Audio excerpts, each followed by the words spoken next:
I had a drug history of about 15 years. I first started out with marijuana, and then, of course, it progressively got worse. And at first, it was just something to just do for fun. But as the years go on in my sinful life, I started going to harder drugs, harder substances.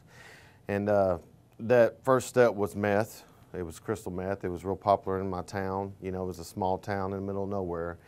And that's when I first did my first hit of that. And it was off to the races. And I was continued to do more. You know, that was my drug of choice, more. Whatever I could get my hands on, and, you know, what was there, what was popular at the time, considering what I did as a welder, you know, work-wise, and traveled a lot. So that continued on, and then finally I hit the rock bottom of my life, and didn't know where to go, done burned bridges, did things that my family were upset with. You know, I dishonored them. Then that's all happened, you know, around my drug addiction.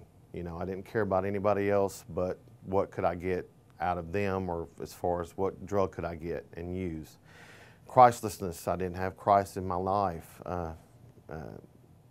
Sin didn't really convict me, you know, but then I finally hit bottom and had to get some prison time.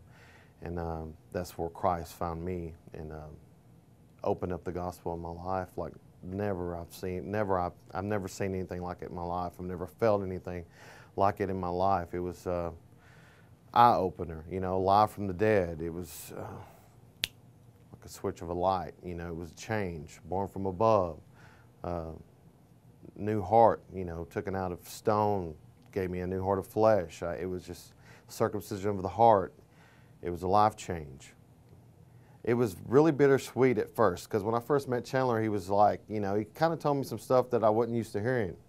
You know, as far as what I was used to hearing, it was, I guess a lot of the guys there were getting in it for the wrong reasons, maybe. They was wanting to do this, this, and this, and hopefully this would happen. You know, it was kind of a legalistic type of view. You know, it was a charismatic type of view. And then here comes Chandler, this guy, you know, and he's telling us this stuff that kind of, you know, we don't really want to hear some of it, you know, but some of it was just really rich, and it really kind of took me in, you know, and it was the gospel. It was the pure, unwatered down gospel of Christ.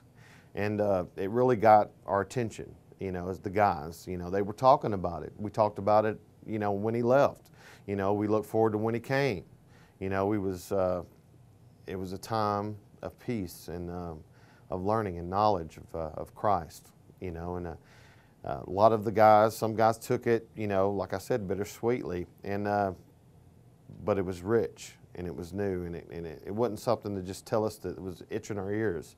You know, it was the real deal, you know. My initial reaction to Chandler's teaching was it hooked me in. I mean, it was something new. We didn't hear that same that type of gospel. You know, it was the way he taught was totally different. You could tell that he was well practiced, that he actually studied before he came. You know, he had it put together. It was thought out. It was planned out, and that's strictly biblical as far as that goes. To do that, to plan things out, to do things in order. And you know, most of the preaching that I got were, you know, they'd go from one verse and then they'd go from there, you know, and then they'd go to left field, they'd come back, you know. I mean, it was, you could just tell that they wasn't very practiced, and they didn't care as much as Chandler did. You could really tell this man cared, and Christ was in his life. You knew Christ was in his life. You knew he was a man of God. And some of the things that he was teaching was, like I said, stuff you never heard before. You know, about just living life and using the Bible in every aspect of your life. You know, it was just, we was thirsty and he had the water.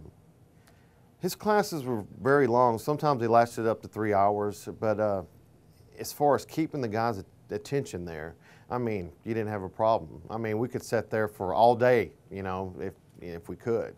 And there was actually times when the guards were like knocking on the window, like, "Hey, time's up." And he's like, "Hey, hold on, I got to get a," he's still wanting to, preach the gospel. He's still wanting to teach. And here we are, we're sitting there like, "Bring it, give it to us." And we had some good times.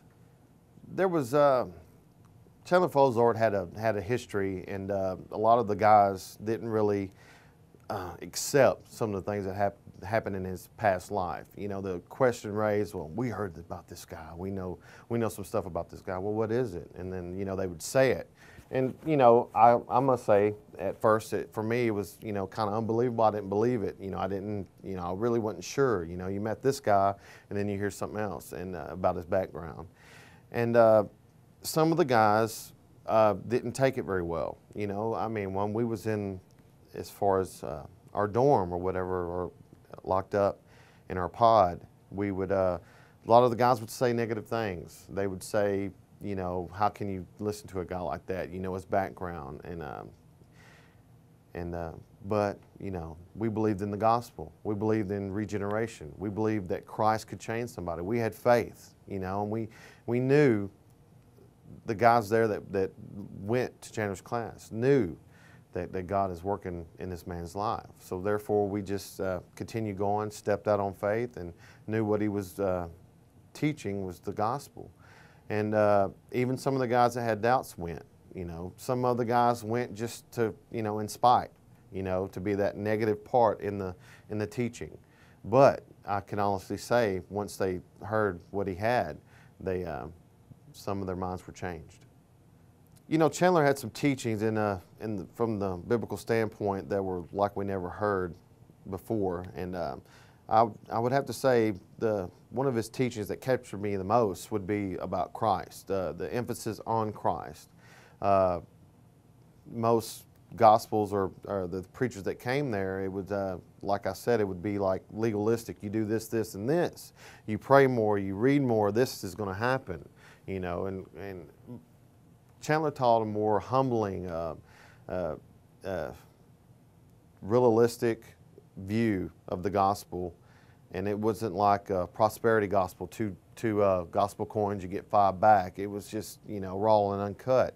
And his emphasis on Christ's life and the regeneration, being born again, that one moment, of being born again where Christ, comes into your life, and you receive the Holy Spirit, and how the being total deprived, in the beginning of original sin, all that stuff. I mean, which really captured me the most was Christ. As far as getting out of prison, a man that gets out, it's very difficult when he first starts. You got to go to parole, you got to have money, and a job would be nice to have on hand. A lot of these guys, they don't have that. They're not able to get that. So one of the reasons why they keep going back is because nobody's there to help them. And if wasn't nobody there to help me, it would have been very difficult. I mean, I don't know where I would be.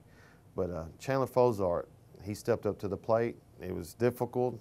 I'm not going to say it wasn't difficult for him, and it was. And but he had a great amount of love in his heart to see Christ working in a man's life, and knowing that that's going on in his life, to be there for that person. And Chandler was that man. He was there for me. The first few days when I got out, I was kind of like I guess you could say, deer in headlights. I was in a confined place, and then all of a sudden bam, the world's there, and it's moving faster than it was. You're kind of like shocked, because you're so used to being controlled, told what to do, 3 meals a day, when to go to rec, when not, time to go to sleep, and everything like that. It's kind of a shock, but it wears off, and then you just get moving, and I'm just glad that Chandler was there to mentor me in that time, and he helped me out a lot, tremendously. So did my family.